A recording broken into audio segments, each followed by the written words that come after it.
Yeah, I know what you're thinking. You can get a job in the Middle East simply by trying or by magic, through others, or by fluke. Remember that competition is everywhere. Some here, some there, but bam! Loy Machedo is the best.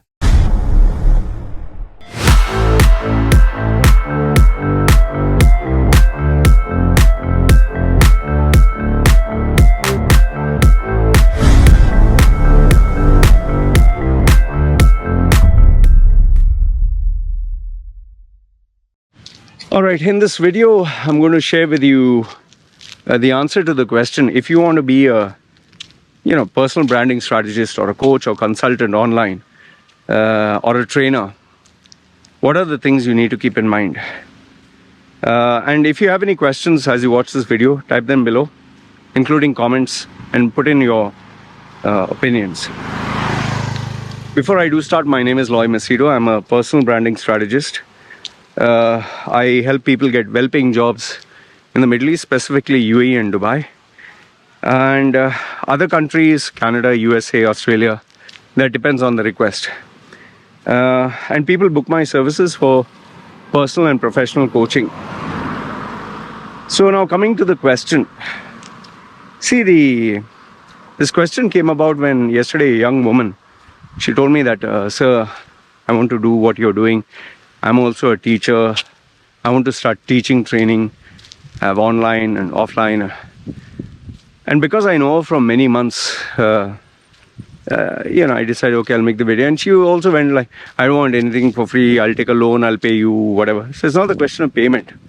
The question is, there are things you do not know, which I'm going to share with you in this video. See, number one, which people don't think about. Anything that you choose to do in life, anything, influencer, social media person, YouTuber, trainer, you will not see results unless you put in 2 years, 3 years, sometimes even 5 years. You will not see concrete results. That's number one. So imagine you're going to put 2 to 5 years, and maybe you live hand to mouth, or maybe you'll be operating in a loss. It's like running a business. And I'm not joking when I tell you this. 2 years minimum 2 years, you'll not get any revenue. When I started my career in Dubai, same, 2 years, nothing. And then when I started here in Thailand, just imagine 2 years, zero money. And if I get anything, it'll be very small. 2 years, huh? So 2 years, no money. Okay. The second problem is, if you go in this direction, you'll have to say no to that direction. That means, for example, if you're currently, let's say, working in a company, or you're doing something, and you decide to go to the other side, this revenue stream that you currently have will vanish. Okay? And now you'll have to put your bet on the new revenue stream. I know you'll say that, what if I work and I do it as a side job? If you work and do it as a side hobby and side job, fine. But then it'll take you even longer, 5 to 10 years. Okay. Now, if you're ready for, okay, I'm ready to wait that long, then the third biggest question comes is, do you have a mentor? Do you have a coach? Do you have people to guide you and support you? Do you have the environment? See, my coaches, my mentors have been minimum with me for 5 to 6 years. Minimum. Okay? The longest one being 25 years. You cannot see results. It's like saying, I'll become a professional boxer or a professional MMA fighter in 1 month. Yeah, there are people who just take part and suddenly become professional and all that, but it's 1 in a billion or million or whatever. And the problem is, sometimes when you see social media and you see, oh, 6 months ago I start from zero, today I have 1 million subscribers, or I make 7-figure income. Even if they are telling the truth, let's assume they are telling the truth, but you're not them. That's another problem which people fail to think about. Like many people have this tendency, Loy, why don't you do evaluate restaurants? Why don't you travel around Thailand? I would love to see that content. Yeah, boss, I know why you're saying that, because you saw somebody else giving you amazing content, traveling around, eating food and all that. That is not me. And if I were to say yes to that, I'll have to say no to so many other things where I get money. And here's another thing which you're not thinking about. Your environment, the people around you, your personality from childhood. See, here's something most of you don't think about. Me, from childhood, from the day I was born, I was talkative, I was an attention seeker, and I love to know things and share things. From the time I was a young boy. And right from being a young boy, I used to take the microphone and talk in parties, when they would have bingo or announcements.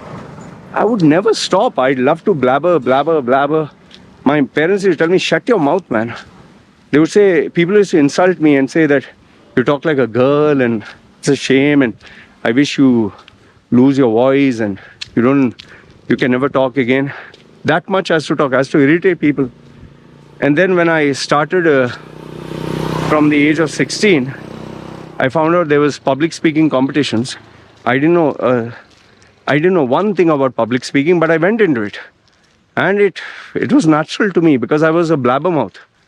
And then from there, after taking part literally in every public speaking competitions, I joined groups where they would allow you to speak, like Toastmasters. I took part in every event, weddings, parties, because I just love to speak. I just love to be on the stage and talk in front of people, and people are listening to me and I'm announcing. I would even do shows for free because I love talking. And this same talking thing went into Toastmasters, where I became a Middle East champion in public speaking. I used to take part literally every week. See, even though Toastmasters has one meeting in 2 weeks, I couldn't wait 14 days. I would go to 7 clubs, 8 clubs, being a member of multiple clubs because I wanted to talk. And then finally, after dedicating 12 to 16 hours a day for years and years into sharpening the art of public speaking, because there was nobody to guide me. That's why it took longer. Had I had a professional coach, maybe it had taken me 1 year or 2 years. Today, I make a living doing it. It has been, what you're seeing now is 46 years. Now, I'm not saying that it's going to take you 46 years to reach where I am. There are many YouTubers and people who do achieve what I've done in 1 month. And some of them, in less than a year, they achieve, like CoffeeZilla. CoffeeZilla's channel he started this new channel very lately. He has like millions of views, every video clocking millions of views. There are so many young YouTubers who are only in their 20s, early 20s, or PewDiePie and all that, who are in their early 30s, or Mr. Beast.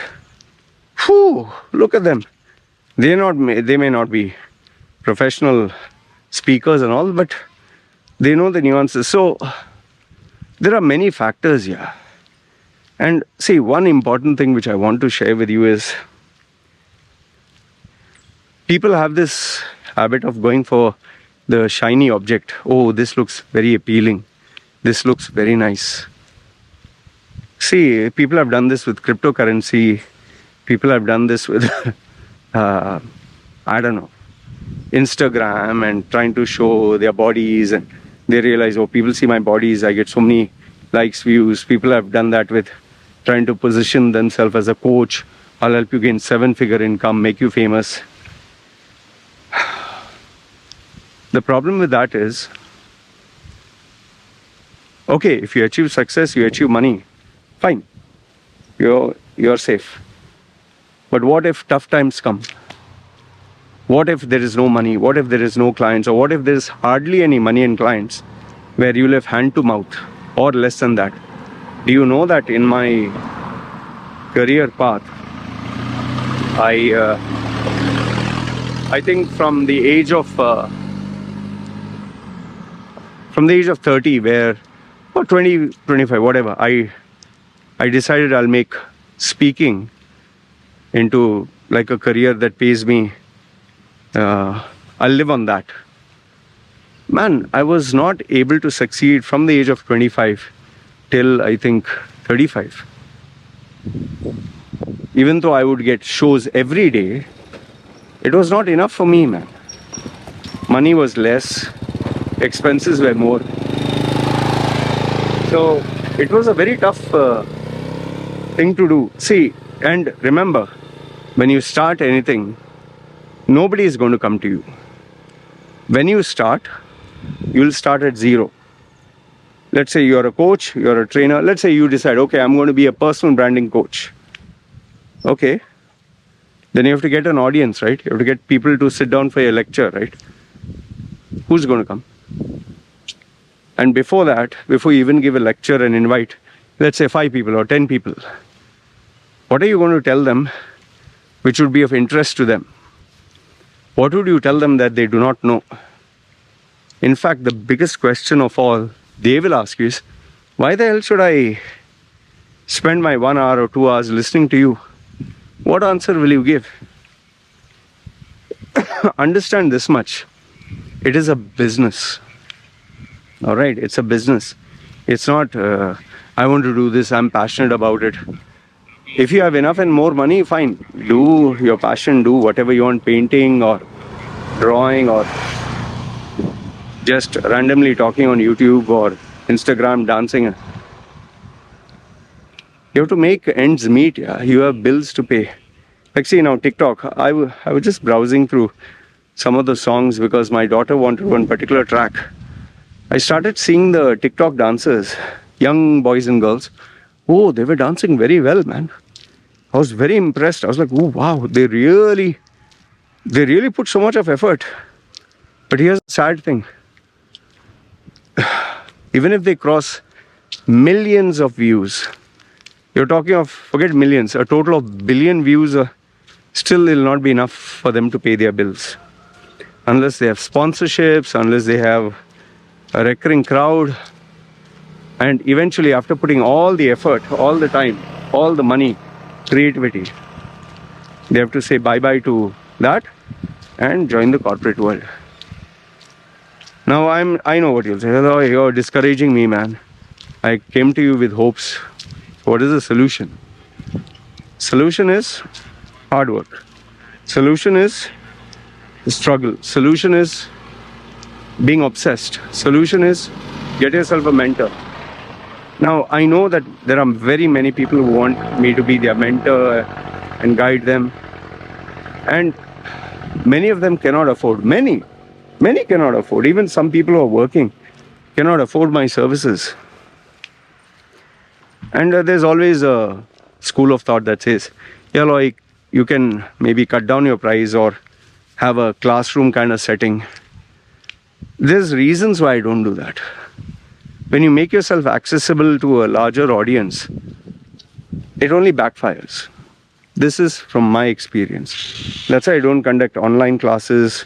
I don't do online courses. I've not signed up with Skillshare or any other website that offers 10 courses. No, nothing. I don't want that. I don't want to be easily available. You know, when something is hard to get, when there's a rarity, there is a premium. And because I'm not easily available, there's a premium. And I only focus on high rollers. People who have money. That doesn't mean that there's no student or a junior level guy coming to me. There are. But I charge them a premium, but I make sure that I deliver. I make sure. And my philosophy has always been work less, earn more. More money per hour has been my mantra. And that's what I've been doing here.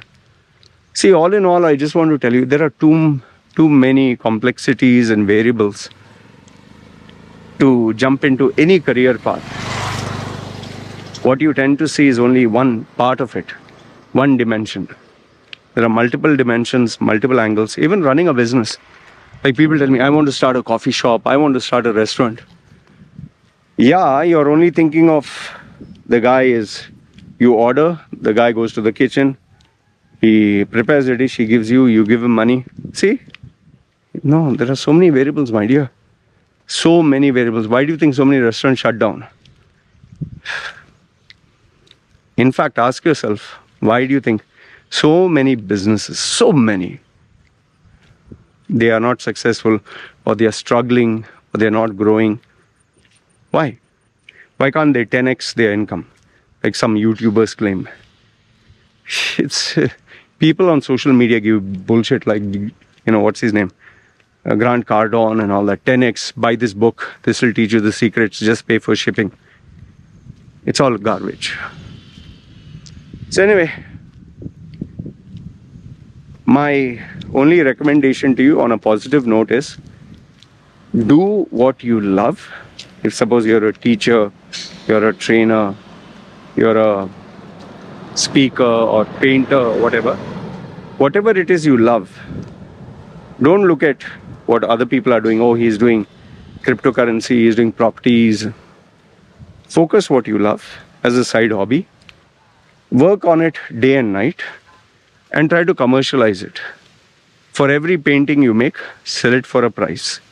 That will teach you the business sense. For every training you give, ask yourself, what can I add more that I can charge a little bit more money? And that will force you to think of what value can you offer. And for value, especially in the knowledge industry, you'll have to do your research, your homework, customize the information and give them something. Maybe you'll have to be an amazing storyteller. Maybe you'll have to think of concepts. Maybe you'll have to make it interesting. Maybe you'll have to make it in a way that people love to listen to you talk. And over the period of time, as time passes by, you will figure out what works, what doesn't work in your area. Because remember, end of the day, the people who know you, surround you, talk to you, they are your target market, or the people who are in touch with you. So I hope this kind of gave you some insights. So if you want the first step, my first step is identify what you're passionate and love, okay, and start doing that every single day. Minimum after work, 2 hours, 3 hours, whatever. Be obsessed with that. And then eventually look at how you can commercialize, monetize it step by step. That's what I want you to do. And then you'll see, after you've put a couple of months or years into it, then you can maybe approach me and I'll guide you. Anyway, this is what I wanted to share with you. Let me know your thoughts in the comments. And like I say, without sacrifice, without hard work, without mistakes, without putting the grind for many years, you'll not know whether it works or doesn't work. Because once after you actually do it, only then you'll come to know, is it worth it or not. This is what I wanted to share with you. Let me know your thoughts in the comments below. It's me signing off. And yeah, your questions.